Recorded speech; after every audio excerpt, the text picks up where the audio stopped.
Olá, saudações a todos e todas. Eu sou Priscila Leal, professora da Rede Pública Municipal de Ensino do Rio de Janeiro, coordenadora pedagógica do Centro Municipal de Referência de Educação de Jovens e Adultos, o CREJA. Sejam bem-vindos e bem-vindas à terceira semana da EJA em 2021, com o tema O Legado Freiriano para uma EJA Emancipadora. Sejam bem-vindos e bem-vindas também ao Seminário Municipal das Escolas Exclusivas de EJA em 2021, com o tema Situações Limite e Inéditos Viáveis. A mesa de hoje é um convite ao debate sobre essa provocação de inspiração freiriana, sobre as escolas exclusivas de EJA. Vamos lá? Para dialogar conosco, eu convido o professor Maurício Chaves, diretor do Centro Municipal de Referência de Educação de Jovens e Adultos, o CREJA.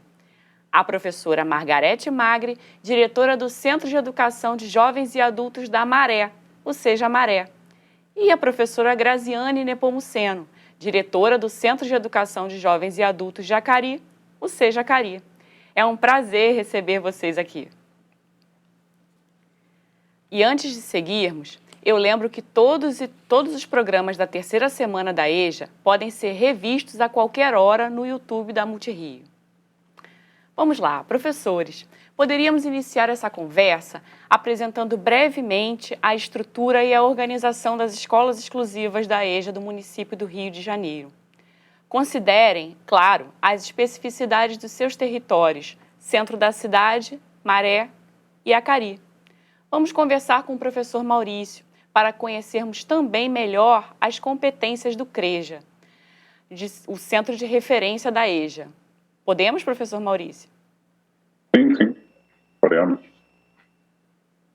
Bom, o CREJA está situado no centro da cidade, né, na rua Conceição 54, e tem ali, enquanto uma escola exclusiva, um mote fundamental de atendimento, que é a sua integração e essa relação com a população trabalhadora do centro da cidade. Organizado ali, então, com um currículo semipresencial, né, de atendimento 2 horas diárias, com outras 2 horas que integram as atividades culturais, né, complementares dos alunos. Isso dá conta de uma formação integral, né, em EJA, né, para esses sujeitos, que são sujeitos que, historicamente, já tiveram, ao longo de suas vidas, uma relação de distanciamento em relação à escola. Paralelamente, o CREJA entrega também uma segunda metodologia de ensino, que é algo que também ocorre com o Seja Maré, não roubando a fala da Margarete, né? Mas é uma segunda metodologia de ensino, que é o ensino semipresencial, né? E no rol dessas competências, né, o CREJA, para além do fato de ser o centro de referência e, portanto, o braço direito, digamos, da Gerência de Educação de Jovens e Adultos dentro da rede, em pensar pioneirismos de práticas, né, de ações curriculares e avaliativas a priori, somente para as escolas exclusivas, mas em algum grau guardando uma relação com o próprio programa de educação de jovens e adultos na cidade, né, o CREJA se assume, então, como um parceiro fundamental, né, da gerência na condução das políticas de educação de jovens e adultos na cidade. Passamos agora, então, à professora Margarete, para entendermos melhor a estrutura e as características do Seja da Maré. Bom dia, somos uma escola exclusiva de EJA, situada na Maré, mais especificamente no que chamam de Fogo Cruzado, próximo à Vila do Pinheiro e ao Morro do Timbal. Estamos funcionando há mais ou menos 9 anos e temos a educação na modalidade semipresencial de EJA e na EAD. Atendemos a diversos moradores da Maré, porque são mais ou menos 14 regiões aqui. E temos aulas diárias de 2 horas, complementando com as atividades disciplinares, atividades de integração e agenda cultural. E temos um bom número de alunos. Infelizmente, devido à pandemia, perdemos alguns, mas continuamos na luta para que eles retornem à nossa unidade, em especial nesse momento que as aulas estão 100% presenciais. Somos uma unidade que não tem tanta recorrência de fechamento, porque, embora estejamos na Maré, não estamos num local tão difícil, com atores armados. Então, a questão da violência não interfere muito. Um grande problema que temos é porque trabalhamos com idosos, jovens, adultos, e não temos, assim, tantos locais culturais que possamos levá-los. Mas sempre que possível, principalmente antes da pandemia, nós trabalhávamos com passeios, visitas, exposições, e pretendemos que volte logo ao normal. Muito bom, professora Margarete. Professora Graziane, fala um pouquinho também da trajetória de criação do Sejacari e as especificidades desse território, por favor. Bom dia. A nossa fundação ocorreu no dia 10 de fevereiro, né, de 2020. Somos ainda um bebê em termos de unidade escolar e fomos, infelizmente, atropelados pela pandemia, né? Pois não tínhamos nem um mês de funcionamento e tivemos que fechar, né? E nesse período todo, né, foi um desafio para a gente criar um vínculo, né, com o aluno, né? Diferente das outras unidades que tiveram que manter, nós tivemos que criar um vínculo. E nós lançamos mão das redes sociais para não perder o contato com o aluno, criamos WhatsApp web, perfil no Facebook, blog com atividades para a gente poder acolher, né? Mesmo que distantes, né, nós tínhamos que acolher e nos aproximar desses alunos. A nossa escola fica localizada próxima ao metrô de Acari, então a localização é boa, não fica dentro de uma comunidade, mas nós recebemos os alunos da comunidade. Então, nós não enfrentamos, né, situações de confronto ali próximo ao local da escola, mas o fato dos alunos pertencerem às comunidades, né, do entorno fazem com que eles não consigam comparecer em alguns dias, né, de confronto no território. E está sendo, assim, uma experiência, né, muito gratificante, né, dirigir uma escola que funciona exclusivamente para a EJA, que pensa exclusivamente para esse público. Que bom. Temos, no momento, somente o semipresencial, ainda não implementamos a EAD. Que bom, professora Graziane. Agora, nossos convidados... professor Maurício, gostaria de falar mais alguma coisa? Não, eu percebo que na resposta da Margarete e da Grazi, eu pouco toquei a questão do território, acho que por isso a provocação do somente isso, Maurício. Então, sobre o território do centro, e aí talvez um pouco diferente aqui de Margarete, com Seja Maré, e Grazi, com Seja Cari, né? A gente tem um atendimento muito difuso, né? A população é uma população que, bom, a gente tem alunos que residem ali no entorno, né? No Morro da Conceição, né, na Santo Cristo Gamboa, né, São Carlos, enfim, morros ali no entorno do centro da cidade. Mas, de um modo geral, né, esse atendimento que o CREJA faz é para uma população não residente, né, uma população que trabalha no centro, mas que vive em comunidades da Zona Sul ou da Zona Oeste, que se desloca dentro da cidade, o que traz para dentro do CREJA uma geografia muito particular, né? Talvez ao contrário da maioria das escolas que tem esse fator local, né, do território muito presente, os tentáculos, né, os braços territoriais do CREJA são um pouco mais longos do dia. Isso mesmo. Então, acresce na minha resposta original. É uma especificidade do centro de referência, né? Sim. Agora, vou convidá-los a compartilhar conosco algumas situações desafiadoras que essas escolas vivem dentro desse contexto, né? Como faremos para garantir o direito à educação a esses estudantes, apesar dessas situações desafiadoras? Quem gostaria de começar? Eu posso começar. Ok, vai lá, Grazi. Porque, assim, a nossa escola, como eu falei aqui no início, nós iniciamos, né, numa pandemia, né? Pouco antes do início da pandemia. Então, a gente não conhece ainda a escola sem a pandemia. Então, no nosso caso, os nossos desafios ali estão mais em torno, assim, da gente manter o vínculo com esse aluno, da gente conseguir trazê-lo para a escola. Eu não posso falar, assim, de outros desafios, né, porque a gente ainda não vivenciou, né? O nosso grande problema ali é manter esse aluno na escola. Tivemos um período muito grande de escola fechada. Então, e depois que reabrimos, o nosso grande desafio é trazer esse aluno de volta à escola, para que ele tenha essa sensação de pertencimento ao espaço, porque é um espaço que foi recém-criado e fechado logo em seguida. Então, esse é o nosso principal desafio, fazer com que o aluno se sinta pertencente àquele território, àquele local. Então, em termos assim até pela nossa recente história, nossa trajetória tão curta, né, fica difícil para a gente elencar outros problemas, né, fora da pandemia, porque nós só vivenciamos a pandemia. Mas eu acredito que mais do que essa questão dos problemas é as potencialidades, né, que a gente tem lá a oferecer, que é um ensino semipresencial para o aluno. Então, nós temos diversos alunos que deixam os filhos nas escolas próximas, nos EDIs e na escola, e depois vão para a escola, por ser uma carga horária de 2 horas na escola. Então, esses alunos conseguem deixar o filho na escola, ir para a escola, estudar e depois ir para casa, fazer as atividades de almoço para os filhos e, enfim, conseguem dar conta, né, tanto do estudo, que teve que ficar parado por um tempo, quanto dos seus afazeres domésticos. Então, eu vejo mais a questão do potencial do que dos desafios, porque a gente ainda não teve, né, fora da pandemia, a gente não teve outros desafios. Certo. E professor Maurício, professora Margarete? Posso seguir?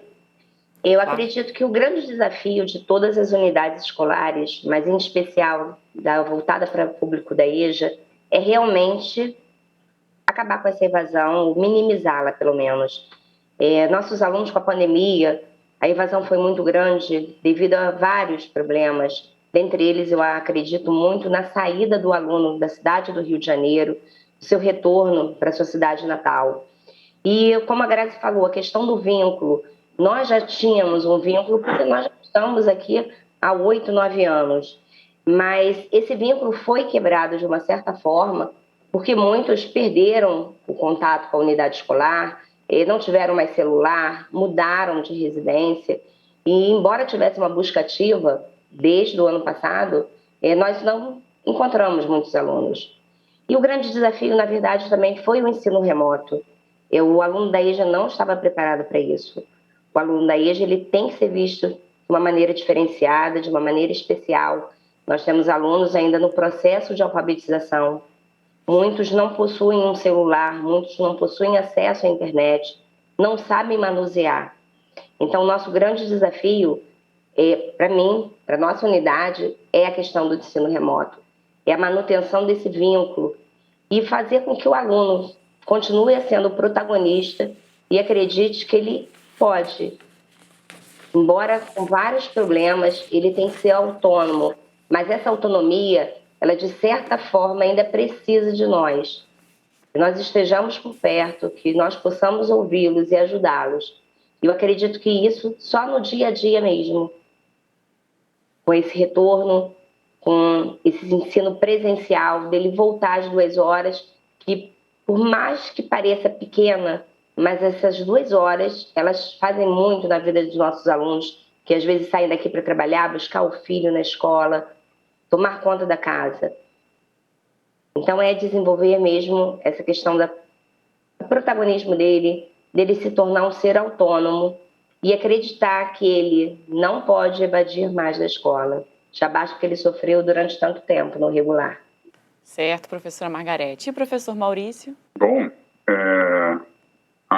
a convite, então, dessa semana, né, da EJA, e pensando nessa articulação com a pedagogia freiriana, eu diria que, eu diria não, né, na verdade, Paulo Freire diria, né, ele tem lá dentro da pedagogia do oprimido, no momento que ele coloca que ninguém ensina ninguém, né, ele traz isso ali dentro da pedagogia do oprimido, ninguém ensina ninguém, mas ninguém, na verdade, aprende sozinho, coloca algo mais ou menos nesses termos, e aí a gente está diante de quase um paradoxo, né, tipo, se ninguém ensina ninguém, ninguém aprende sozinho, como se aprende, então, né?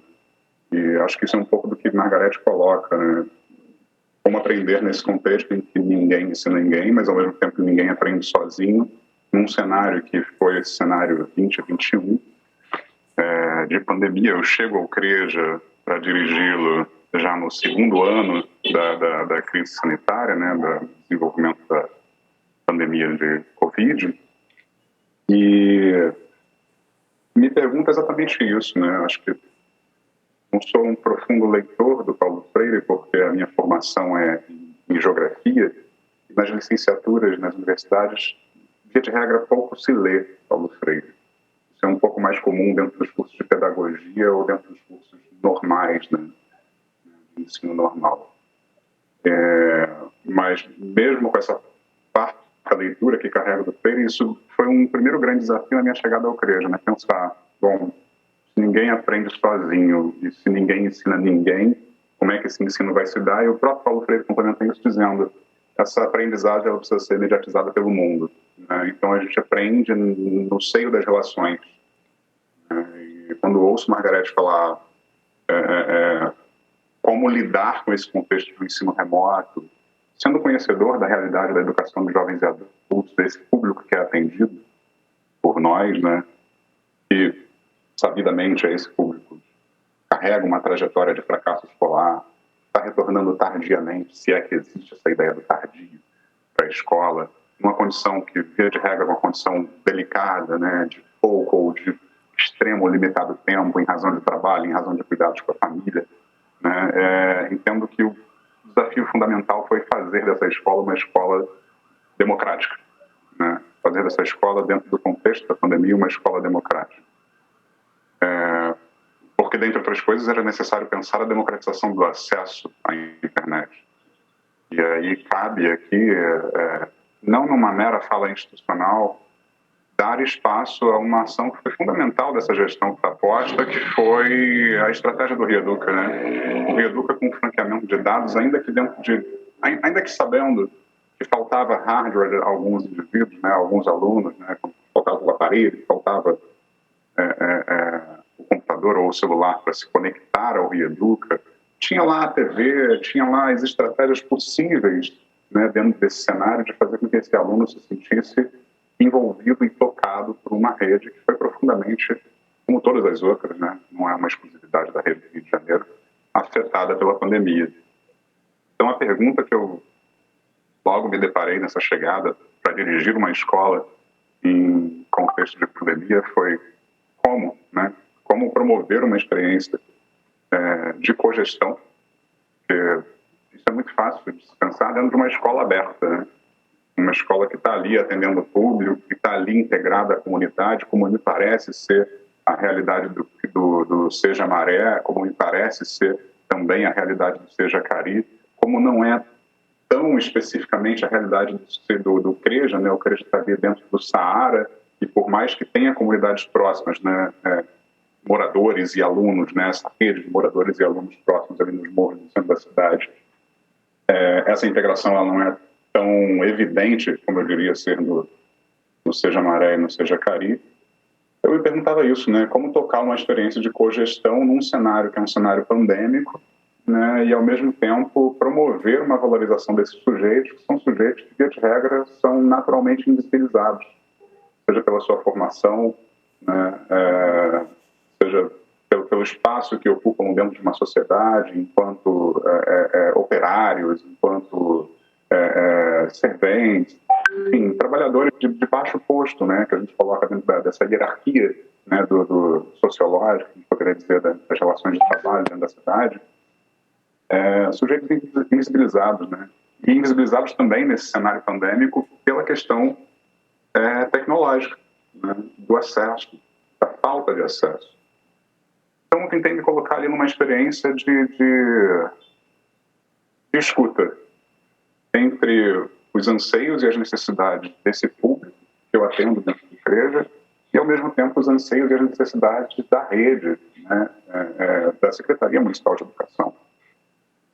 E acho que isso é o natural lugar de um gestor escolar, né? Natural lugar meu, de Grazi, de Margarete, bem como da Priscila, enquanto coordenadora pedagógica, pensando em equipe, né, de gestão.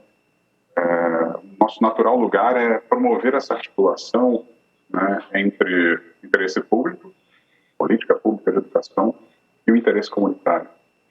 Talvez por isso a gente tenha dois ouvidos, né? Dedicar um ouvido a um lado, dedicar um ouvido ao outro, e ao mesmo tempo tentar guardar um norte ali na gestão e no funcionamento da escola. Isso é extremamente desafiador porque um desses ouvidos foi parcialmente tampado, né? Parcialmente tampado e naturalmente e necessariamente parcialmente tampado pelo desenvolver da pandemia. Então, ainda que recebendo alunos, e todos nós aqui recebemos, né, para buscar plano de estudo, para buscar o material do Rio Educa. Esse contato era um contato muito fugaz e a gente não estava habituado a isso, né? E a escola precisou se reinventar, né? E ao mesmo tempo que precisou se reinventar mantendo-se democrática.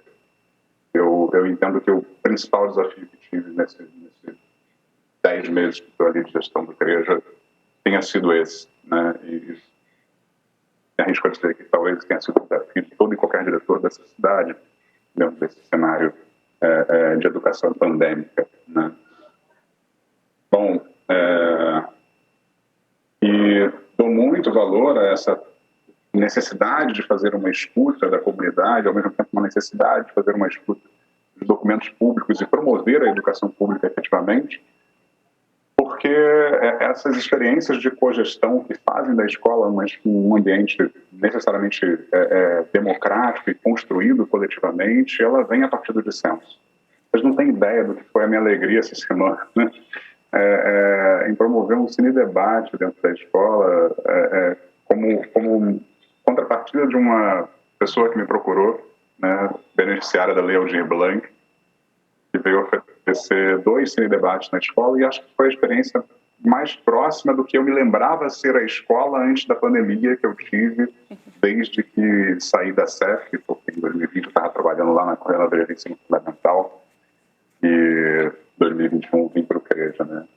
Então, eu diria que eu estava num hiato, né? Num hiato de experiência escolar que só foi ser suprido essa semana. Os meus professores que estão ali no front, dentro da sala de aula, manobrando com isso, eu acho que eles já estavam experimentando isso muito mais cedo do que eu, mas eu efetivamente fui ter essa semana, porque somente essa semana eu vi a escola com esse preenchimento, né? Esse preenchimento que é um preenchimento de seres humanos, acho que é isso. Histórias, né? É isso sim, né? Nossas vivências na escola estão se aproximando cada vez mais, né, do que ocorria antes dessa pandemia. E para a gente fazer um fechamento desse nosso diálogo, os professores, eu gostaria de convidá-los a refletir, né, compreendendo essas situações desafiadoras que nós colocamos agora, como a gestão pode contribuir para a promoção de uma educação emancipadora para as estudantes, para os estudantes da EJA, das escolas exclusivas do Rio de Janeiro? Quem gostaria de iniciar? Como é que nós podemos contribuir? Como a gestão contribui, né, para essa emancipação? Pode repetir a pergunta? Como a gente pode contribuir para a emancipação dos estudantes? Como a gestão pode contribuir para a emancipação desses estudantes?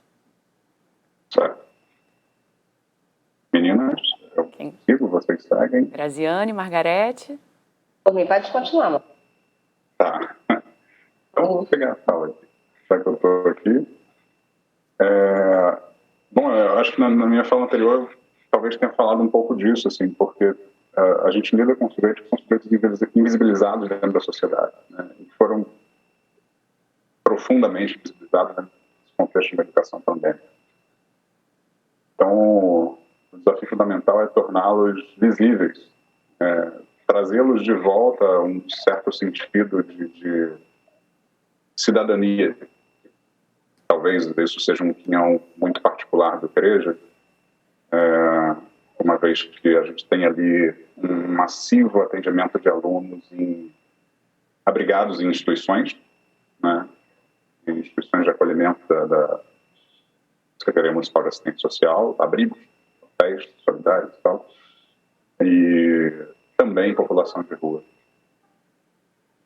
Então, tem o histórico disso, né, porque a minha experiência de gestão no CREJA começa já dentro desse contexto de uma educação pandêmica em 2021, mas eu me arrisco a dizer que isso já existia em 2020, em 2019, 2018, até a fundação do CREJA em 2004, né? Porque, em razão dessa geografia que eu falava mais cedo, né, cravado ali no meio do território do Saara, Presidente Vargas com a Avenida Passos, talvez a escola, em razão também da metodologia do semipresencial, a escola de mais, digamos assim, como é que eu posso dizer? Me falta uma palavra agora. De destino fundamental a essa população, que é uma população de rua, né, ou abrigada, e que tem demandas que são demandas ainda mais particulares do que a demanda da população jovem e adulta.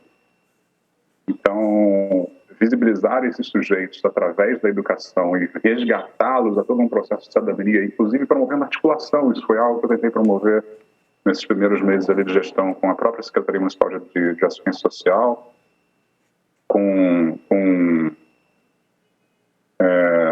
centros de retirada de documentos, né, de defensoria pública, que possa ali fazer algum tipo de atendimento àquele sujeito, caminhando ele para resgatar uma certidão que ele não tem. O sujeito chega para se matricular, não tem certidão, né, não tem a identidade.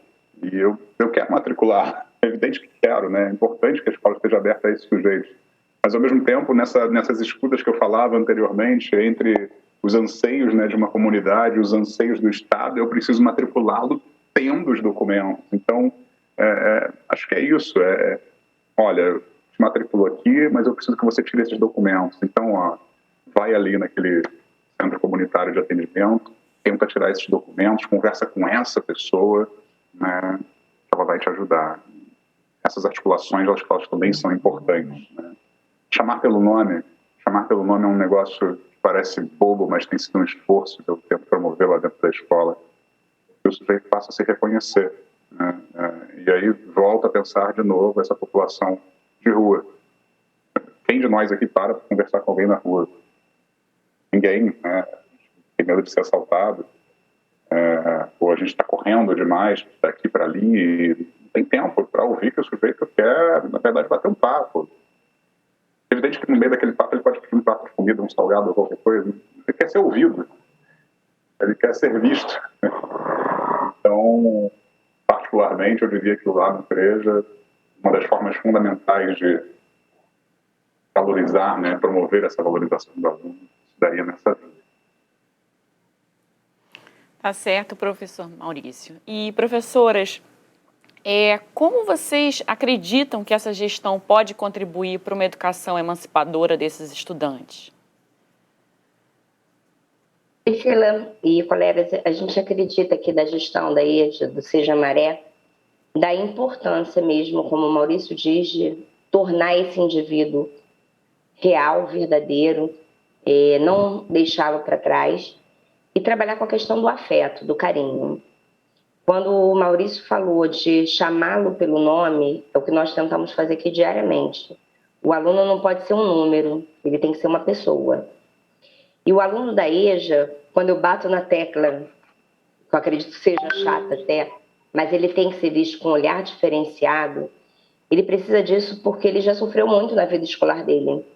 E quando ele chega à EJA, com essa expressão tardiamente, que o Maurício diz que não é tarde, porque nós temos alunos aqui de 81 anos, ele precisa ser reconhecido como pessoa, como estudante, como aquele que vai ter diversas dificuldades, mas que ele precisa estar na escola não só para aprender, como para se socializar. Ter aquelas 2 horas onde ele esqueça do portão para fora todas as mazelas que ele traz durante todo esse tempo. Então, eu acredito que a gestão escolar de qualquer unidade, especificamente de uma escola exclusiva de EJA, ela tem que ser acolhedora. Ela tem que pegar o aluno, conhecê-lo os seus problemas e ouvir. Ter aquele momento de escuta, nem que seja diário. Por mais administrativo que nós tenhamos a fazer, por mais links a responder, o aluno tem que ser prioridade dentro de uma escola. E volto a bater na tecla, uma escola principalmente exclusiva de EJA. O aluno aqui ele não pode ser apenas um a mais. Ele tem que ser um ser em que a gente possa conhecê-lo, conhecer os seus problemas, as suas limitações, e nos engajar para que ele aprenda algo, para que ele troque informações, e que ele trabalhe nesse ambiente, não só como aluno, mas como aquele que está fazendo um curso, como o nosso curso que foi disponibilizado pela GEJA, que a gente agradece muito, que ele utilize os ambientes escolares, o ambiente da escola, em qualquer totalidade, que ele utilize o laboratório de informática, que ele venha fazer uma pesquisa, e que ele não seja apenas aquela pessoa que entra e sai de uma sala de aula por 2 horas. E também estabelecer um vínculo com os alunos da EAD, tentar fazer com que eles conheçam que a EAD não é apenas para chegar, fazer uma prova. Ele tem que vir aqui, ele tem que conversar com o tutor da EAD, tirar suas dúvidas, ele tem que entrar em contato por WhatsApp, mas ele tem que ser um aluno pertencente à unidade escolar. Eu acredito que com isso o desenvolvimento dele vai ser melhor, a evasão vai ser minimizada e ele vai estar presente aqui conosco. Certo, professora Margarete, muito obrigada. E professora Graziane, como garantir essa educação emancipadora desses estudantes? O fato é que os nossos alunos, eles chegam à escola em um estado de vulnerabilidade muito grande. Não só essa vulnerabilidade social, né, nós estamos numa das áreas, né, de menor IDH do Rio, mas também uma vulnerabilidade, uma falta de afeto, de ter uma escola que pensa a realidade desse aluno. Porque são pessoas que muitas das vezes vêm de experiências ruins com a escola, com uma autoestima bastante comprometida. Então, acredito que o nosso grande desafio é acolher e possibilitar uma segunda chance a esse aluno, né? Resgatar, dar essa visibilidade que, conforme o Maurício falou, que o aluno não tem. E mesmo com tão pouco tempo de existência do Seja Cari, os alunos já se percebem como protagonistas, como pertencentes à unidade. E com o retorno às aulas presenciais, nós percebemos o crescimento desse sentimento de pertencimento a esse espaço, se sentem acolhidos, né? A gente percebe o desejo deles de fazerem selfies, identificando a escola, contam para o vizinho, para os amigos, né? Então a gente acaba vendo uma rede de alunos que foram trazidos por outros alunos, né? Então eu acredito que esse acolhimento, o aluno se sentir pertencente ao local faz toda a diferença para que ele se torne visível, para que ele tenha voz, para que a gente possa, né, despertar o protagonismo nesse aluno e para que ele realmente, né, consiga transformar a realidade em que ele se encontra. Tá certo. Professor Maurício, professoras Margarete e Graziane, foi um prazer conversar com vocês. Vocês gostariam de fazer um comentário final? Vou dar a fala às meninas dessa vez. Eu acredito que com o apoio da GEJA, nós temos tido, sempre tivemos, mas agora eu acho que a entrada da Geise ali, a permanência, o retorno dela, tem nos ajudado muito. Tá? Maurício sempre se dispõe a nos ouvir, de vez em quando eu ligo de estressada, desesperada. Grazi, que a gente está formando ela agora. E manter, a questão de fazer o melhor trabalho possível dentro de ambientes diversos, mas sempre tendo como ponto de partida e o ponto final o nosso aluno. É ele que necessita realmente. E nós aprendemos tanto com eles, né? Nós aprendemos muito mais, talvez, com eles do que durante os 4 anos de curso que nós fizemos, eu em Letras, Maurício em Geografia, Grazi, não sei qual é a formação. Mas o aprendizado, ele é trocado, ele é troca. E é lutar mesmo pela EJA. É uma educação de jovens e adultos que tem que ser de qualidade. Ele tem que ser o protagonista da unidade escolar. Isso, professora Margarete, a dialogicidade tão importante nas relações, né, nas salas de aula da EJA, em toda a escola, né, seja ela de educação de jovens e adultos, seja ela com educação de jovens e adultos. Né? E professor Maurício, professora Graziane. Pensando no momento que a gente está, né, no tempo do CEMES, né, Seminário Municipal das Escolas Exclusivas de EJA, eu acho que eu dou conclusão aqui a minha fala, destacando essa importância que Margarete também pontuou, né, da existência de uma gerência de educação de jovens e adultos, né, bem como desse espaço, né, que é o CEMEJA, que constrói essa articulação e essa integração entre as escolas exclusivas, e da importância da existência dessas escolas exclusivas, né? Porque, como a Priscila pontuou aqui, seja uma escola D ou seja uma escola com EJA, em cima da fala da Margarete, os alunos precisam ser valorizados por serem alunos. Né? ainda que do ensino regular. Aqui, com algumas das nossas falas são falas que servem para a educação como um todo. Outro universo delas carrega uma particularidade, mas parte delas acho que tem um caráter geral. Mas focando nesse caráter específico, né, e pensando o nosso pequeno nicho aqui das escolas exclusivas, somos só nós 3, tomara que sejamos mais aqui muito em breve, né, meu desejo aqui, eu diria até do ponto de desfecho, né, meu desejo é que esse espaço se amplie, né, se amplie em quantidade mesmo, né, que novos surjam pela cidade, que a gente possa, então, caminhar nesse processo de construção, né, de uma educação de jovens e adultos, nas suas diferentes metodologias e na complementaridade dessas diferentes metodologias. Né? Entendendo o valor, né, de cada metodologia e de cada tempo, sejam as 4 horas de um currículo do programa, sejam as 2 horas de um currículo semipresencial, ou toda a fluidez de um currículo da EAD, né, fluidez temporal, quero dizer com isso, e a gente consiga construir e potencializar canais como esse. A respeito da fala do professor Maurício, é importante incluir que as nossas escolas exclusivas de EJA, elas trabalham nessa metodologia semipresencial, em que o aluno trabalha diretamente com o professor durante 2 horas. E as outras 2 horas também tem um currículo específico para a educação de jovens e adultos que é realizado fora das nossas escolas, em atividades culturais ou em outras atividades que são direcionadas pelos professores dessas escolas. É importante valorizar essa metodologia também, porque é com ela que a gente consegue incluir ainda muitos dos nossos estudantes, abranger essa realidade tão diversa que é a educação de jovens e adultos. Os professores que estão nos assistindo sabem dessa diversidade na sala de aula da EJA.